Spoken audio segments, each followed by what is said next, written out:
नमस्कार दोस्तों, मेरा नाम है पंकज दुबे और आज हम बात करने वाले हैं पीएम मोदी के बारे में। यहाँ पे आप देख सकते हो खबर ये आ रही है, पीएम मोदी जाने वाले हैं अमेरिका। अमेरिका के अंदर न्यूयॉर्क में यूनाइटेड नेशंस जनरल असेंबली की मीटिंग को अटेंड करने के लिए पीएम मोदी अमेरिका जाने वाले हैं। सितंबर के लास्ट वीक में ये मीटिंग दोस्तों बताई जा रही है कि संभवतः होने वाली है, जिसमें ये बोला जा रहा है कि पीएम मोदी जब जाएंगे अमेरिका तो हो सकता है पीएम मोदी और डोनाल्ड ट्रंप की बायलैटरल मीटिंग हो जाए, क्योंकि जिस तरह से अमेरिका ने अपना स्टैंड ले लिया है, जिस तरह से ये प्रो पाकिस्तानी बन चुके हैं। डोनाल्ड ट्रंप ने आपने बीच में देखा होगा, बहुत सारी चीजें बोल दिया कि इंडिया की इकोनॉमी डेड हो चुकी है, इंडिया और पाकिस्तान के बीच में हमने सीज फायर करा दिया, इंडिया की जो पूरे जीडीपी को हम बर्बाद कर देंगे, ये कर देंगे, वो कर देंगे। और इस तरह से प्रो पाकिस्तानी हो चुके हैं कि आसिम मुनीर को बुला करके आसिम मुनीर के मन में जो भी आता है बोलते हैं। उसके बारे में डिटेल में तो हम डिस्कस करेंगे कि आसिम मुनीर कर क्या रहे हैं। तो अब ये सब चीजें चल रही थी, तो उसमें ये बोला जा रहा है कि अगर ये चीजें पॉसिबल होती है कि डोनाल्ड ट्रंप और यहाँ पे मोदी मिलते हैं, तो एक पॉसिबिलिटीज बताई जा रही है कि 10% चांसेस है कि एक ट्रेड डील के बारे में कोई अच्छा खासा इंफॉर्मेशन यहाँ पे आ सकता है, जिसकी संभवतः बोलते हैं ना 10% चांसेस है। और 90% चांसेस है कि अगर ये मीटिंग होती भी है तो भी कोई ट्रेड डील का यहाँ पे कोई क्लियर नहीं आएगा, क्योंकि जो बातें हैं ना कि यहाँ पे आपने देखा होगा, राजनाथ सिंह ने भी सीधा अटैक किया था कि बोलते हैं ना वर्ल्ड के जो लोग हैं सोचते हैं कि हम बहुत ताकतवर हैं, वो सोचते हैं कि इंडिया को हम दबा करके रखेंगे। तो मतलब अब यहाँ पे आप देखने जाओगे ना, तो बातें कुछ आगे बढ़ चुकी हैं, तो इसके लिए एक चीज़ तो क्लियर है कि इतना आसानी से ये सब चीज़ें संभवतः नहीं होने वाली है। तो जहाँ तक चांसेस है कि 90% ये मीटिंग अगर होगी भी, तो ट्रेड डील के बारे में कोई डिस्कशन नहीं हो सकता और 10% चांसेस है कि कोई ट्रेड डील दोनों जन की मीटिंग होती है, तो उसके बाद कोई जानकारी आ सकती है।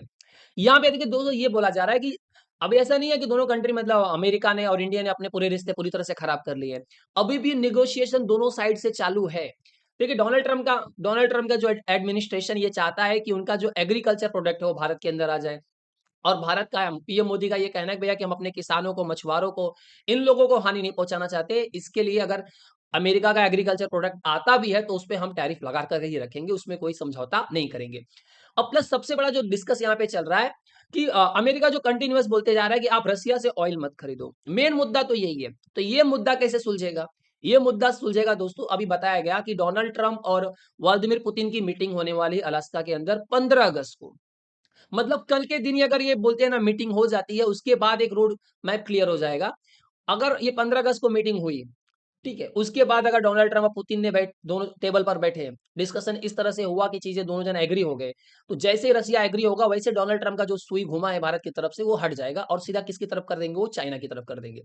यहाँ में देखिए ये सब चीजें चल तो रही है, आप जितना आसानी से सोच रहे हो कि रसिया यूक्रेन का युद्ध खत्म हो जाएगा, उतनी आसानी से खत्म भी नहीं हो सकता। जेलेंस्की बोलते हैं मैं भैया इस साइड लाइन हो गया हूँ, मुझे इस मीटिंग से कुछ लेना देना नहीं है। मीटिंग अब जो हो रही है, तो जेलेंस्की क्या बोल रहे हैं कि देखिए ना तो मैं पुतिन पे ट्रस्ट करता हूँ, ना तो डोनाल्ड ट्रंप पे भरोसा करता हूँ। इनका ये कहना है कि देखिए मैं 1 इंच भी अपनी ज़मीन नहीं दूँगा।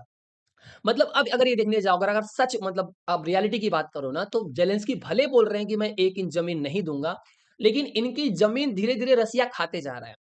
इतना खाते जा रहा है कि मतलब आप समझ लीजिए कि धीरे-धीरे ये बताया जा रहा है कि अगर ये युद्ध धीरे-धीरे चला तो कुछ दिनों के अंदर 40 से 50% तक का भी जो ज़मीन है यूक्रेन की, वो रसिया कब्ज़ा कर लेगा। अब यहाँ पे आपके पास कोई ऑप्शन नहीं है, अगर सीज़ फायर करते हैं तो अपने हिसाब से कुछ ज़मीन बच जाएगी और नहीं करोगे तो भी रसिया तो चढ़ाई किया ही है, ज़मीन तो खाएगा ही खाएगा। अब यहाँ पे देखिए इनका ये जो है स्टैंड है, अब जो यूरोपियन यूनियन है वो बोल रहा है कि देखिए यूक्रेन अपना फ्यूचर खुद डिसाइड करेगा कि यूक्रेन के साथ में क्या करना है। तो जितने भी यूनियन के लीडर्स हैं, वो बोल रहे हैं कि देखिए ट्रंप और पुतिन की मीटिंग तो होने वाली है, ठीक है। लेकिन इनका कहना है कि नहीं, यूक्रेन डिसाइड करेगा कि किस तरह से चीज़ें होंगी। देखिए, अब जहाँ तक ये बोला जा रहा है ना कि रसिया का स्टैंड क्या था भैया कि हमको 40% यूक्रेन की ज़मीन दे दो, हम युद्ध खत्म कर देंगे, क्योंकि हमारे इतने सारे लोग मारे गए, हमारा इतना पैसा बर्बाद हुआ है। अब यूरोपियन यूनियन क्या कर सकता है? ट्रस्ट नहीं करेगा अगर ये चीज़ें होती हैं।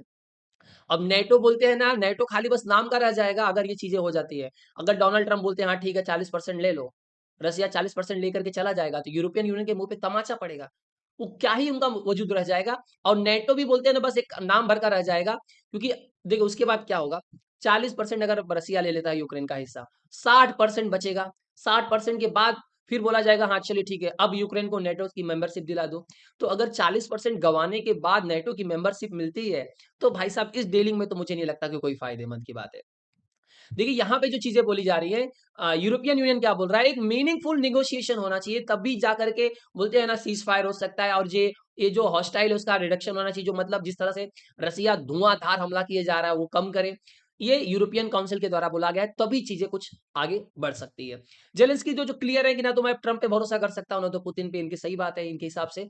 अब ये बोल रहे हैं, जेलेंस्की का ये कहना है कि देखिए ये सब जो ट्रंप जो डीलिंग करा रहे हैं ना, उससे क्या होगा, पुतिन कुछ दिनों के बाद वापस से क्या करेंगे, एक लॉन्च करेंगे और उसके बाद जो बचा रहेगा 60% वो भी कब्जा लेंगे। तो अब देखने जाओ ना तो आप कोई भी तरीके से देखो, यूक्रेन की जमीन तो जाने ही वाली है, क्योंकि इनको नेटो का मेंबर बनना था। नेटो का मेंबर नहीं बनना, मत बनो, रसिया बार बार बोल रहा था, लेकिन इनको चढ़ा दिया जो बाइडेन चाचा ने बोला आप टेंशन मत लो, 1-2 साल तक का युद्ध लड़ने भर का पैसा वैसा दे करके जाऊंगा। पता नहीं 1-2 साल का युद्ध लड़ने का पैसा कहाँ गया। अब देखो डोनाल्ड ट्रंप का भी लोग मजाक उड़ा रहे हैं। डोनाल्ड ट्रंप हमेशा बार बार बोलते हैं कि ये जो बाइडेन, स्लीपी बाइडेन। अब ये भाई साहब बोल रहे थे, अब देखिए होने क्या वाला था कि पुतिन आने वाले थे अलास्का में। अब डोनाल्ड ट्रंप बोल रहे हैं कि मैं रसिया जाने वाला हूं और पुतिन से मिलने के लिए। जैसे इनके इन्होंने ये सब शब्द बोला, उसके बाद लोग इनका मजाक उड़ाना स्टार्ट कर दिए। बोले भाई साहब इस समय स्लीपी बाइडेन नहीं है, स्लीपी ट्रंप आ चुका है। इनको खुद को ही अपन को बताया गया सर अलास्का रसिया का था, लेकिन उस अलास्का को अमेरिका ने खरीद लिया है सर, वो अब अमेरिका का हिस्सा है। तो इनको मतलब समझाया गया कि भैया अलास्का अमेरिका का है, अब रसिया का नहीं रह चुका है। यहाँ मेरी जो चीजें चल रही है, डोनाल्ड ट्रंप जिस तरह से चीजें कर रहे हैं, तो आप ये मत समझ के चलिए कि अमेरिका राइट नाउ कोई अपना प्रेशर कम करेगा। अमेरिका लगातार कंटिन्यूअस प्रेशर बनाएगा भारत के ऊपर, ताकि भारत अगर तकलीफ में आए तो भारत ऑयल खरीदना बंद कर दे, चीजें पर रसिया के साथ अपने रिश्ते थोड़ा से कम कर दे। तो उससे कहीं ना कहीं बोलते हैं ना एज मिलेगा अमेरिका को। अमेरिका ने मतलब यहाँ पे चीजें क्या चल रही है कि डोनाल्ड ट्रंप टैरिफ तो लगा दिया है, लेकिन यहाँ पे इन्होंने फार्मा पे और इलेक्ट्रॉनिक्स पे, मतलब आईफोन वाले पे एक भी बोलते हैं इस पे टैरिफ नहीं लगाया है। इसको टैरिफ से बोलते हैं ना साइड में रखा है। मतलब अमेरिका कोशिश ये कर रहा है कि भैया अमेरिका का जिस एंगल से फायदा हो बस उस चीज को फोकस कर रहा है। देखिए अमेरिका ने प्रेशर इस तरह से दिया पाकिस्तान को, जो पाकिस्तान कर रहा है ना वो अपने मन से नहीं कर रहा है। यहाँ पे आसिम मुनीर पाकिस्तान के अंदर रह करके कुछ नहीं बोलते हैं, लेकिन अमेरिका जा करके भाई साहब बहुत कुछ मुझे बोल देते हैं। बोलते हैं कि अगर हमारे ऊपर अटैक हुआ तो हम तो जाएंगे जाएंगे, आधी दुनिया लेकर के जाएंगे, भारत डैम बनाएगा, हम 10 मिसाइल मार करके उड़ा देंगे। इन्होंने रिलायंस के बारे में मुकेश अंबानी को बोला कि मुकेश अंबानी की जो रिफाइनरी है जामनगर में उसको भी उड़ा देंगे। तो ये सब तो चला। अब यहाँ पे आसिम मुनीर तो अमेरिका में जाकर के चिल्ला रहे हैं और शहबाज शरीफ पाकिस्तान के अंदर ही बैठ करके धमकी दे रहे हैं भारत को। बोल रहे हैं अगर इंडस वाटर ट्रीटी के तहत भारत ने पानी रोका तो कड़क रिटेलिएशन करेंगे, एकदम जवाब दे देंगे, मार देंगे, गोली चला देंगे, तोप चला देंगे। मतलब ये अपनी कहानी में पता नहीं भाई साहब क्या क्या बोलते रहते हैं ये। देखिए जिस तरह से कहानी चली थी, बिलावल भुट्टो ने बोला था खून की नदियां बह जाएंगी अगर पानी भारत रोक देगा, तो नदी में पानी नहीं बहेगा तो खून बहेगा। तो इस तरह से जो कंटिन्यूअस ये लोग धमकी दे रहे हैं, क्यों दे रहे हैं, क्योंकि किसी की तरफ से बोलते हैं इनको सपोर्ट मिल रहा है। लेकिन आप आने वाले समय में देखोगे ना ये चीजें होने वाली, जिस तरह से आपको यहाँ पे सूखा सूखा दिखाई दे रहा है ना, ये पाकिस्तान के अंदर ये चीजें होंगी, क्योंकि भारत आज नहीं तो कल आने वाले समय में भारत इस पे काम कर रहा है। भारत जरूर इन नदियों के ऊपर क्या करेगा, डैम बनाएगा, या तो यहाँ पे झेलम, या तो चीनाब, या सुतलज। इन पे कहीं ना कहीं भारत क्या करेगा, डैम बनाएगा। और जो 80% पानी मिल रहा है पाकिस्तान को, जो ऑलरेडी कम है उनके लिए, उसको कम करके आप ये समझ लेंगे कि 60% तक पानी इनको मिलेगा। 20 से 25% पानी हम क्या करेंगे, आसानी से इन डैम से क्या करेंगे, रोक पाएंगे। पूरा पानी रोकना तो संभव नहीं है, लेकिन एक परसेंटेज अच्छा खासा कम हो जाएगा।